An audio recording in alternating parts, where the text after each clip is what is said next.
Hello students, welcome to my YouTube channel. Students, उम्मीद है आप सब खैरियत से होंगे। स्टूडेंट्स, आज हम 1.3 स्टार्ट करेंगे। एक्सरसाइज पे जाने से पहले हम इसका इंट्रोडक्शन देखते हैं कि हमारे पास addition and subtraction of the matrices हैं। एडिशन मैट्रिसेस क्या होती हैं? Let A and B any two matrices with real number entries, the matrices A and B are conformable for addition. कि ए जो है वो बी के लिए कन्फरेबल है एडिशन के लिए if they have the same order, उनका ऑर्डर सेम है। तो जैसे हमारे पास ये मैट्रिक्स दी हुई है ए और बी, इनका ऑर्डर देखते हैं वो सेम है, तो हम इसे एडिशन के लिए अप्लाई कर सकते हैं इस पर। तो ये हमारे पास ये कन्फर्मेबल है फॉर एडिशन के लिए। तो हमारे पास ये ए प्लस बी है 230, तो हम इसका जब एडिशन लगाएंगे तो हमारे पास उसका आंसर आएगा 0642229। इसके बाद हमारे पास है subtraction of matrices. Subtraction of matrices क्या होती है कि if A and B are two matrices of the same order, कि सेम ऑर्डर की दो मैट्रिसेस हैं हमारे पास।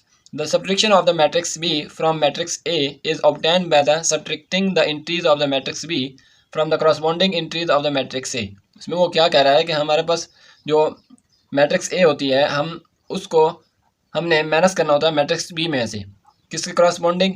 Entries of the matrix A के एंट्रीज के करस्पॉन्डिंग के अगेन। तो हम इसे डिनोट कैसे करते हैं कि A माइनस बी। तो हमें ये दो दी हुई मैट्रिक्स A और B दी हुई, तो हमने इन्हें सब्ट्रैक्शन ऑफ द मैट्रिक्स बनाना है। तो हमारे पास ये सब्ट्रैक्शन ऑफ द मैट्रिक्स बनेंगी। तो ये हमारे पास सब्ट्रैक्शन ऑफ द मैट्रिक्स होंगी कि ए माइनस बी, हमने ए माइनस बी को सब्ट्रैक्शन ऑफ मैट्रिक्स बनाना है। तो हम जब ए माइनस बी करेंगे तो हमारे पास आंसर इसका आ जाएगा 21221 माइनस 3। ठीक है, अब पहले हमने एडिशन एंड सब्ट्रैक्शन को डिस्कस किया और अब हम multiplication of the matrix by real number को डिस्कस करेंगे। Let A be any matrix and the real number k by scalar. हमारे पास कोई मैट्रिक्स ए है और उसके साथ एक स्केलर नंबर को मल्टीप्लाई करते हैं। Then the scalar multiplication of the matrix A with K is obtain by multiplying each entries of the matrix A with K, denoted by K A. हमारे पास ये मैट्रिक्स दी हुई है, ये मैट्रिक्स दी हुई है, तो हम इसके साथ के को मल्टीप्लाई करेंगे। के की वैल्यू हमारे पास दी हुई है -2, तो हम ए को एक मैट्रिक्स के साथ -2 मल्टीप्लाई करवा देंगे, तो हमारे पास इसका आंसर आ जाएगा -2 2 a -8 -4 2 0 2 -6 -4। इसके बाद scalar multiplication of the matrix leaves the order of the matrix unchanged. और इसके बाद हमारे पास है commutative law and associative law of addition of the matrix. Addition of matrix का कम्यूटेटिव लॉ और एसोसिएटिव लॉ क्या होता है? अब कम्यूटेटिव लॉ हम पहले डिस्कस करते हैं कि let A and B two matrix of the same order, then A plus B equal होगा बी प्लस ए के, is called commutative law under addition. तो हमारे पास ए और बी दिया हुआ है, हमने इससे पहले ए प्लस बी प्रूफ करना है और फिर बी प्लस ए, ये दोनों इक्वल आने चाहिए। तो अब हमने पहले ए प्लस बी को प्रूफ किया, तो हमारे पास उसका आंसर आया 5 1 5 4 10 2 6 3 -1।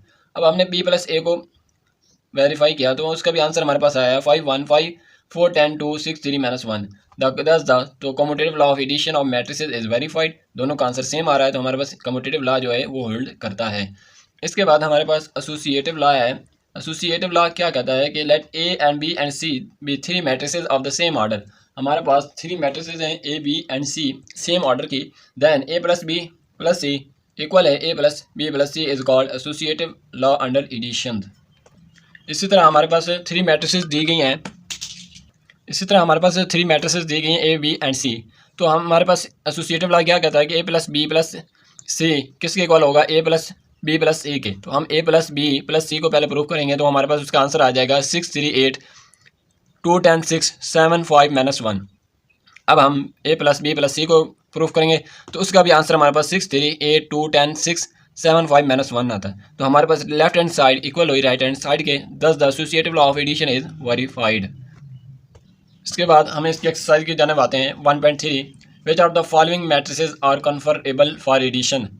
कि वो कह रहा है कि कुछ मैट्रिसेस दी गई हैं, उसमें वो कौन कौन सी आपस में एडिशन कर सकती हैं। तो हमारे पास एडिशन में कहा गया है कि जिनका सेम ऑर्डर है, तो वो हमारे लिए वो कन्फरेबल फॉर एडिशन है। तो अब हम देखते हैं कि हमारे पास 2 1 -3 और ए -1 0 1 2 है, तो इनका सेम ऑर्डर है, तो ये दोनों कन्फरेबल फॉर एडिशन है। इसके बाद हम बी देखते हैं, बी हमारे पास 3 1 है और डी हमारे पास 2 + 1 3 है, तो डी हमारे पास आ जाएगा 3 और 3 कॉलम बन जाएगा। बी भी कॉलम है, तो ये दोनों एडिशन कर सकते हैं। इनका ऑर्डर 2/1 है, इसका भी ऑर्डर 2/1 है, तो ये हमारे लिए कन्फरेबल फॉर एडिशन है। इसके बाद हम थर्ड मैट्रिसेस देखते हैं कि सी और एफ को। तो हमारे पास इनका ऑर्डर जो है वो हमारे पास 3/2 है, इसका भी ऑर्डर 3/2 है। 3 मैट्रिक्स हैं, 3 रोज़ हैं और 2 कॉलम है हमारे पास। तो ये भी हमारे लिए कन्फरेबल फॉर एडिशन है। इनकी हम आसानी से एडिशन करवा सकते हैं, इनकी भी एडिशन करवा सकते हैं, इनकी भी एडिशन करवा सकते हैं। तो ये हमारे पास पहला क्वेश्चन था कि which of the following matrix are conformable for addition, जो हमने सॉल्व कर लिया। इसके बाद हमारे पास 1.3 का सेकंड क्वेश्चन है, find the additive inverse of the following matrix. किसी चीज़ का इनवर्स लेना हो, जो यानी कि हमने ए का इनवर्स लेना है, तो उसके ऑपोजिट ए आ जाएगा तो वो इसका इनवर्स होगा। ए प्लस ए ये इक्वल है अगर 0 के, तो हमारे पास ए इक्वल होगा -a के, तो ये इसका एडिटिव इनवर्स है। अब हमने ए का एडिटिव इनवर्स लेना है, तो हमारे पास इसका -a आना चाहिए, तो इसका एडिटिव इनवर्स आता है, तो हम -a लाएंगे। हमने माइनस से मल्टीप्लाई ए को किया, तो इसी मैट्रिक्स को भी मल्टीप्लाई करेंगे, तो हमारे पास जो प्लस वाली वैल्यूज थी वो माइनस में हो जाएंगी, जो माइनस वाली वैल्यू है वो हमारे पास प्लस में हो जाएंगी। इसके बाद हमारा इसका सेकंड पार्ट है बी, 1 0 -1 2 -1 3 3 -2 1। अब इसका भी हमने एडिटिव इनवर्स लाना है, तो एडिटिव इनवर्स के लिए हम माइनस को मल्टीप्लाई करवाएंगे। जब माइनस को मल्टीप्लाई कराएंगे तो अंदर वाली जो पॉजिटिव वैल्यू हैं वो चेंज हो जाएंगी, जो नेगेटिव वैल्यू हैं वो भी चेंज हो जाएंगी। जो नेगेटिव वैल्यू हैं वो पॉजिटिव आ जाएंगी, जो पॉजिटिव वैल्यू हैं वो हमारे पास नेगेटिव हो जाएंगी। जैसे कि हमने नेगेटिव को अप्लाई करवाया, तो ये -1 0 माइनस था तो प्लस हो जाएगा। अब ये -2 था तो ये -2 हो जाएगा। ये -1 था तो +1 हो जाएगा। ये +3 था तो -3 हो जाएगा। और ये +3 था तो -3 हो जाएगा। ये -2 था तो ये 2 हो जाएगा। ये 1 था तो ये -1 हो जाएगा। इसी तरह हमारे पास इसका नेक्स्ट पार्ट है कि C इक्वल है 4 -2 कॉलम दिया हुआ। अब इसका भी हमने एडिटिव इनवर्स लगाना है, तो एडिटिव इनवर्स के लिए हम माइनस को अप्लाई करेंगे, तो जो नेगेटिव वैल्यू है वो पॉजिटिव में हो जाएगी, जो पॉजिटिव वैल्यू है वो हमारे पास नेगेटिव में आ जाएंगी। इसके बाद हमारे पास इसका नेक्स्ट पार्ट है D 1 0 -3 -2 2 1। इस पर भी हमने नेगेटिव वैल्यू अप्लाई करनी है और इसका एडिटिव इनवर्स निकाल लेना है। तो उस पर जो पॉजिटिव वैल्यू हो जाएंगी वो नेगेटिव में आ जाएंगी, जो नेगेटिव वैल्यू है वो पॉजिटिव में आ जाएंगे। माइनस को अंदर मल्टीप्लाई करते हैं तो ये पॉजिटिव वैल्यू था, ये नेगेटिव में आ जाएगा। ये 0 0 भी रहेगा। ये नेगेटिव की वैल्यू थी हमारे पास, तो ये पॉजिटिव आ जाएगी। ये भी नेगेटिव की वैल्यू थी, पॉजिटिव आ जाएगी। ये हमारे पास नेगेटिव पॉजिटिव की वैल्यू थी तो नेगेटिव आ जाएगी। ये हमारे पास नेगेटिव पॉजिटिव की वैल्यू थी तो नेगेटिव आ जाएगी। इसके बाद हमारे पास है इसका नेक्स्ट पार्ट E 1 0 0 1। इस पर हमने अगर एडिटिव इनवर्स अप्लाई किया तो हमारे पास ये दोनों हमारे पास पॉजिटिव की वैल्यू, हमारे पास नेगेटिव की वैल्यू आ जाएगी, बाकी 0 वैसे 0 रहेंगे। इसके बाद हमारे पास है F, नेक्स्ट पार्ट इसका F है, तो हमारे पास उस पर भी हमने उसका भी एडिटिव इनवर्स लगाएंगे, तो हमारे पास जो पॉजिटिव की वैल्यू नेगेटिव में आ जाएंगी, जो नेगेटिव की वैल्यू वो पॉजिटिव में आ जाएंगी। इसके बाद हमारे पास क्वेश्चन नंबर 3 है 1.3 का। हमारे पास कुछ मैट्रिसेस दी गई हैं और इसके बाद हमें क्वेश्चन दिए गए हैं कि इन्हें आपने सॉल्व करना है। मैट्रिसेस कौन कौन सी A B C और D दी गई हैं, तो हमारे पास क्वेश्चन कौन से दिए गए हैं कि हमने A+ इस मैट्रिक्स करना है, B+ मैट्रिक्स करना है, C+ इस मैट्रिक्स करना है और D+ इस मैट्रिक्स करना है। अब हमने और इसके बाद नेक्स्ट हमारे पास है कि 2A और -B है और -2C है और 3D और 3C है। तो हम फर्स्ट लेते हैं कि हमारे पास अगर A+ 1 1 और 1 1 मैट्रिक्स हो, तो इसके साथ हम A को ऐड कराएंगे, तो हमारे पास इसका आंसर आ जाएगा। जब ऐड तो -1 + 1 2 + 1 और 2 + 1 1 + 1, तो हमारे पास इसका आंसर आएगा वो 0 3 3 2 हो जाएगा। इसके बाद हमारे पास इसका नेक्स्ट पार्ट है B+ -2 3।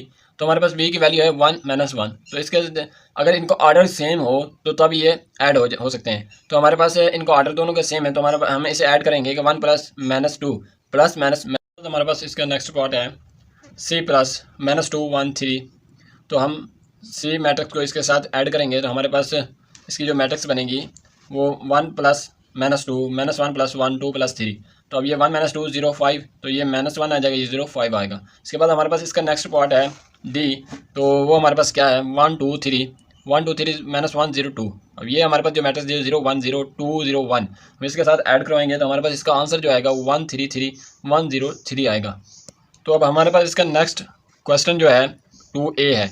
अब A मैट्रिक्स को हम 2 से मल्टीप्लाई करवाएंगे, तो हमारे पास इसका जो सोल्यूशन बनेगा वो 2 का अंदर मल्टीप्लाई कराया तो -2 हो जाएगा। 2 2 1 4 और 4 2 को 2 से मल्टीप्लाई कराया ये भी 4 हो जाएगा और 1 से करवाया तो ये भी 2 हो जाएगा। तो ये इसका एक सोल्यूशन आ जाएगा। इसके बाद हमारे पास नेक्स्ट इसका है कि हमने B के साथ -1 को मल्टीप्लाई करवाना है, तो हमारे पास B मैट्रिक्स क्या है 1 और -1। जो नेगेटिव वैल्यू है वो पॉजिटिव में हो जाएंगी, जो पॉजिटिव की वैल्यू है वो नेगेटिव में हो जाएंगी। तो हमारे पास ये आ जाएगा -1 और 1। अब हमारे पास इसका नेक्स्ट पार्ट है -2C। तो अब C मैट्रिक्स को हमने -2 के साथ मल्टीप्लाई करवाना है, तो वो हमारे पास आ जाएगी -2 2 -4। तो इसके बाद हमारे पास क्वेश्चन नंबर 3 का सेकंड लास्ट क्वेश्चन 3D। अब हम D मैट्रिक्स को हमने 3 से मल्टीप्लाई करवाना है, तो हमने 3 से मल्टीप्लाई करवाया तो हमारे पास वो आ जाएगा 3 6 9 -3 0 6। अब इसका सेकंड हमारे पास लास्ट क्वेश्चन जो है वो हमारे पास 3C है। अब C मैट्रिक्स को हमने 3 से मल्टीप्लाई करवाना है, तो हमारे पास आ जाएगा 3 -3 6। इसकी मैट्रिक्स 1 -1 और 2 आती है। Thanks for watching. इंशाल्लाह नेक्स्ट वीडियो में मुलाकात होगी। अल्लाह हाफिज़।